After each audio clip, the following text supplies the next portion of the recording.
So last time when I wanted to call, I wanted to make sense of a God experience.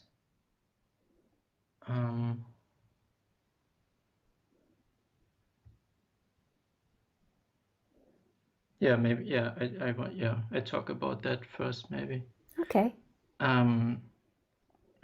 So I ate some special truffles beforehand, and yeah, laid myself in my bed and realized, yeah, me being not there, that this body is not Lucas. This body is just a body. There's, yeah, a Lucas there. And I felt God spinning till infinity, spinning out like infinite, yeah, spinning out the world, or making the world into existence, or bringing it into existence. And it felt so devoid of anything human. It's just pure existence being manifested into form. Did it have a sense of negativity or positivity? No, there was just existence. Okay. And only after, like, me coming back, Lucas coming back, I could like feel, yeah, sure, there was no human there. It was just this being. Yeah.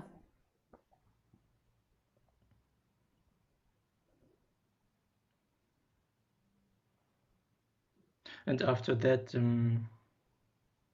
yeah, there was an experience of infinite warping, like as if all so-called human existence was just a smokescreen, and the real thing going on is just infinite warping till infinity. What's warping mean to you?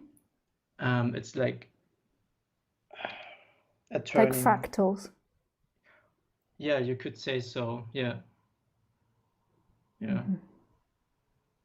Like a ball spinning, but existence spins. Yeah.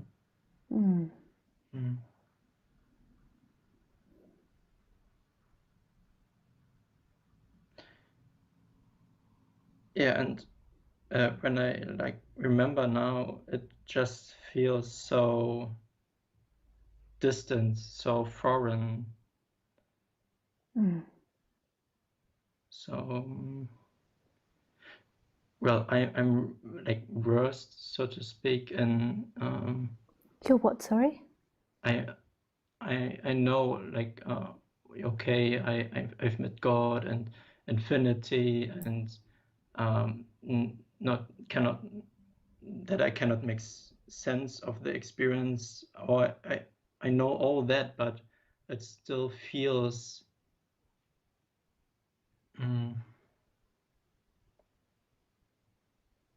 yeah, I cannot really like grapple or grasp that still. Is that a question in some way? Are you asking me something, or are you just expressing?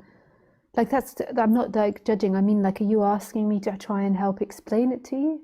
Or are you quite content with not understanding it? I would like you to speak anything that comes to your mind. Okay. Okay. So to me, what happened in that experience, I won't ask you what type of special truffles you had. But for me, that experience is the complete detachment from the person. So it's to me would be like what I would refer to as an awakening experience. So you detach completely from the person. And it's actually only half the size of the coin. Like you to me, that was like when you say existence, that was like a nothing existence. So there's also the everything part of existence, which is love. And normally when we have these waking up experiences, they are divided into these different categories. So sometimes you get the love one without the nothingness, and sometimes you get the nothingness without the love. And basically what it does, and what's so beautiful about it and so amazing, is it takes out everything. So you really clearly see that the observer or existence is experiencing itself. So I'll give, like, to me, I think it's similar to an experience that I had when I was in India. I've talked about this before on the live stream. I talk about it with people in one-to-one sessions. And the reason I talk about it is because I think it's like really clear. And it wasn't like afterwards I came back and afterwards there was still suffering. But after that experience, I knew what God was, or I knew what the divine was. I knew what was being talked about. So what happened to me was I was in India, I was laying on the bed, and I may not have fallen asleep. But in the experience, what happened was that everything vanished. So Lisa vanished, the room vanished, all things vanished, time vanished, thoughts vanished, people vanished. Everything that you could possibly think of or imagine vanished. Sounds vanished, feelings vanished. So I had no sense of the body, I had no sense of Lisa, I had no sense of the room, I had no sense of anything. But there was still consciousness, there was still this awakeness, or maybe what you're calling existence. So there was awakeness with no content. And I could have been there forever, and it wasn't even me being there because Lisa had no sense of herself. The awakeness was nowhere and everywhere, but there was no everywhere to be because there was nothing. And then at some point, a thought came back in and said, this is what they talk about. But I didn't know who Lisa was, so I didn't know who these people were that were talking about it. And so then the next thought that said, but if there is these people, then who am I? And then in that moment, it was like a domino effect of remembering Lisa. So Lisa's past memories came in, her feelings, her experience, her traumas, her joys, her loves, her preferences, the sensations of the body. And then the room began to come in. So the sound outside of the cars, toot toot, the warmth, the feeling of the fan, my sight came back in. So the room, the objects, they all came in one by one, like a domino effect.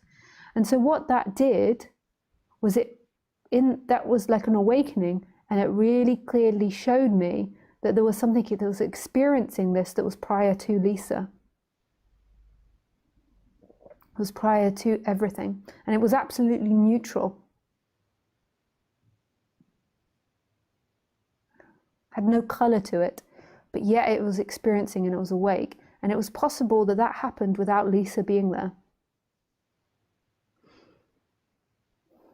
So Lisa wasn't the experiencer. Lisa wasn't required for experiencing to happen. And so that sounds like a similar experience.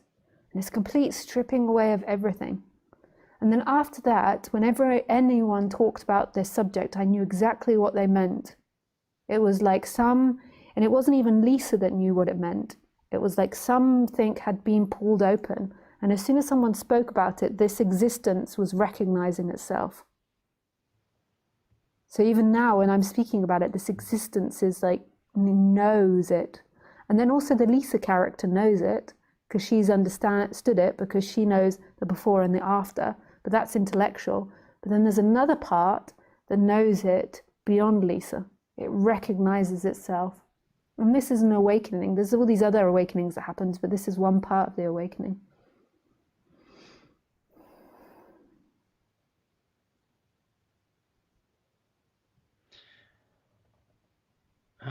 So one thing you talked about with nothingness and love, when when like the identity came back, there was a sense of pure love that God has for its creation.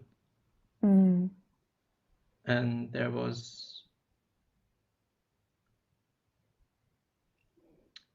well, no, it's not arrogant when I say it.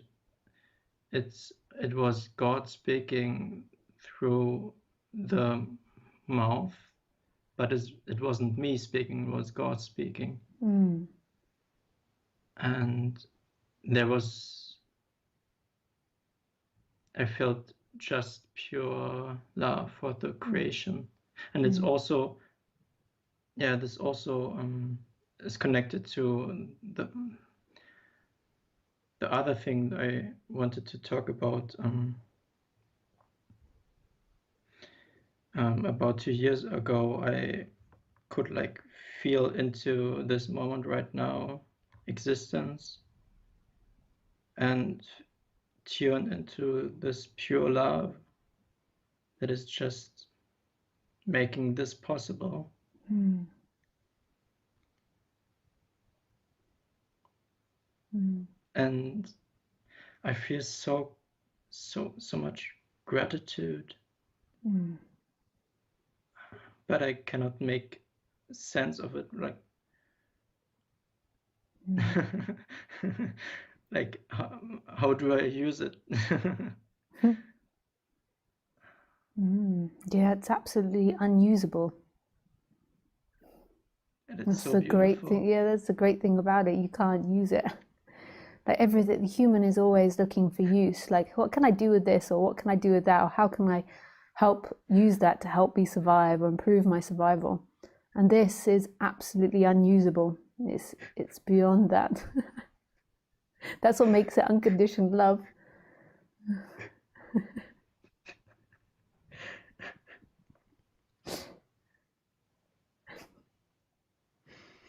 Yeah. Oh man, it's so beautiful. Yeah, it is.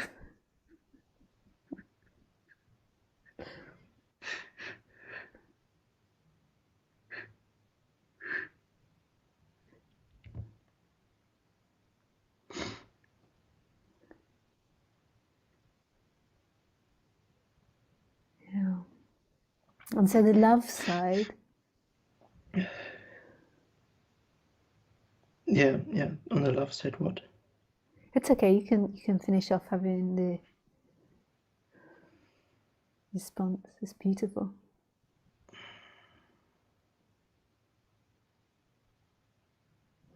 So on the love side, so what I described was the no-thing side of existence, and the love side has to come with forms, and I call it, I call that the I am side, but it's absolutely impersonal, the I am side, but it needs forms. Could also be called the feminine side of non-duality. So the masculine side is the emptiness, the nothing, and it needs the forms. And it was, so that awakening that I described before is only partial. So it's like if you imagine the yin and yang side, it's just the black image. And then the yang side is this image. And so the love side is like this beingness, which is of everything. It comes with forms. So on my website, I have a quote from Nisargadatta Maharaj, which says, "To know I am nothing is wisdom. To know I am everything is love. And in between my life resides." So it's these two different things. And to me, what happened, just from my experience again, just because, I can speak about other people's experiences. I just will go for this. So what happened to me is it's like, so this empty looking went out into everything. But then also this I am, this sense of love in your heart went out into everything. So the empty looking went into all things, and that sense of being went into all things. And the sense of being is love. So what you'd call like the pure amness, not like I am Lisa or I am a thing or I am something, just this amness went into everything. And it's like these two things are interwoven, they're not separate. So they both went into everything. Like, so my sense of being and this empty looking went back into everything when I had the awakening. That's really hard to describe because they're also kind of looking from here. But it's in all things. So the observer and the observed are one and the same thing. So that existence is one and the same thing. But the human personality, when it's identified, has kind of made everything be squashed into the body, and that's the lie. And I always like to say now, because I think it's really important that we recognize everybody's humanity as well, is that God is speaking through this, and like God is looking through this, and that's the way it is. Like God is moving the mouth, like God is looking through the eyes, but it's coming through the personality of Lisa. So it comes through the personality. So it's you know, like in order to have experience, you have to have a body there in order to experience through. You have to have senses there in which you experience through, and that's what we would call Lisa's senses. So this comes out as Lisa's expression, even though like really it's God moving the mouth, it's God like looking through the eyes. And I try to define that better now because it's a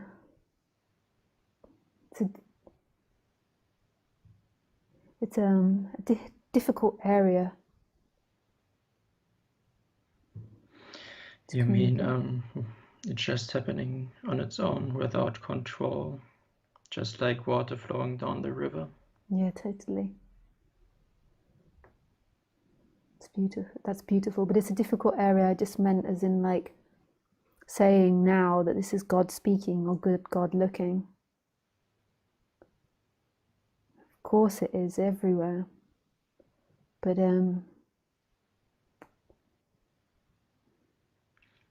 yeah, this form enables God. That's not. That's a. It has to. You have to be. It has to be seemingly looking from a position, even though that looking is all things and no thing. Oh, that's so beautiful. Yeah.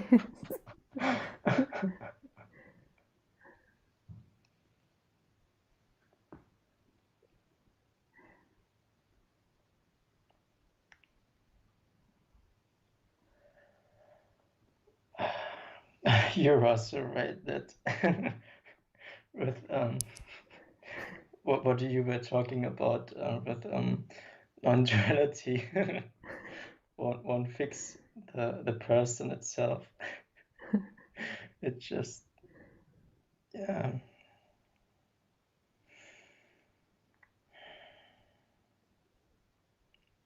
But it's so beautiful. Yeah.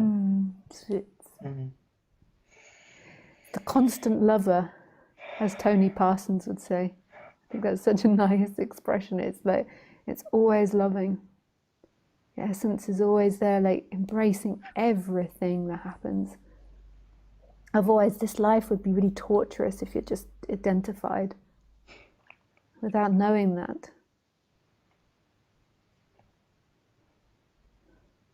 It's so unconditional. Yeah. Truly. Yeah. I don't know if even this human can be like unconditional. No, the human can't. What can happen, you know, in these awakening experiences is the person becomes like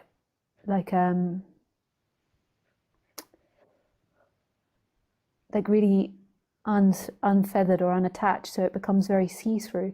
But the person is always conditioned. That's the nature of being human. And there's nothing wrong with that. Like that too is that's love. So beautiful. Yeah. So you could say, like with these awakening experiences, maybe you could say the person becomes more loving. If you think as, like when I was younger, like in my teens and I was suffering so much, like I had so much hate inside of me. So you could say that like changes. Like if you imagine someone really suffering and in agony, they can be so nasty and like when they're really identified. So maybe you could say that lightens, but the person can't be unconditioned.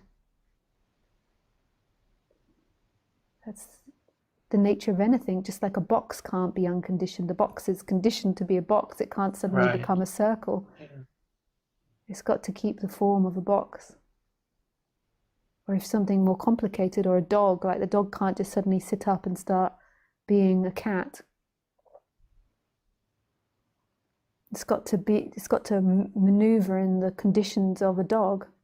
And a dog likes to chase rabbits and deers and kangaroos if you live in Australia. Like it likes meat. It has all these social games that it plays. They have a pecking order and dominance. And the rabbit is conditioned to be the rabbit. It likes cucumber and lettuce and grass. And it's a prey animal, so it runs away. It's more fearful. Life is so beautiful. Yeah.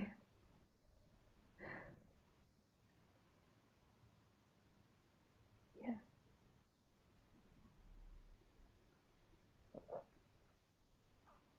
But when you're totally zoomed into the human, then you're seeing the world in opposites. Yeah. You're seeing the world in good and bad, black and white, right and wrong, guilt and shame, pride and arrogance. No, that's not the opposite to pride. Humility, maybe. But you're seeing it in these opposite worlds. And then when you step beyond that, you see that the essence of it is beauty, the essence of it is love. And the human knows the world in opposites, and there's nothing wrong with that. That doesn't have to die in the human, that's part of functioning. But that's not the way the world is. That's not the truth. That's not who you are, so a subject that's in relationship with object, and me that's in relation with other. It's an experience. And there is something which is experiencing that beyond the human, which is the divine.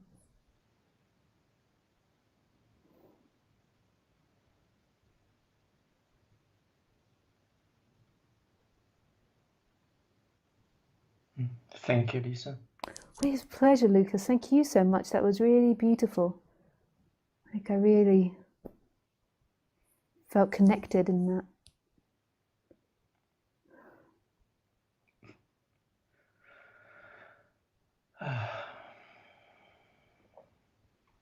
Yeah, thank you. Thank you. Yeah, with pleasure. Lots of love to you. Yeah, lots of love to you too. Okay, bye. Bye.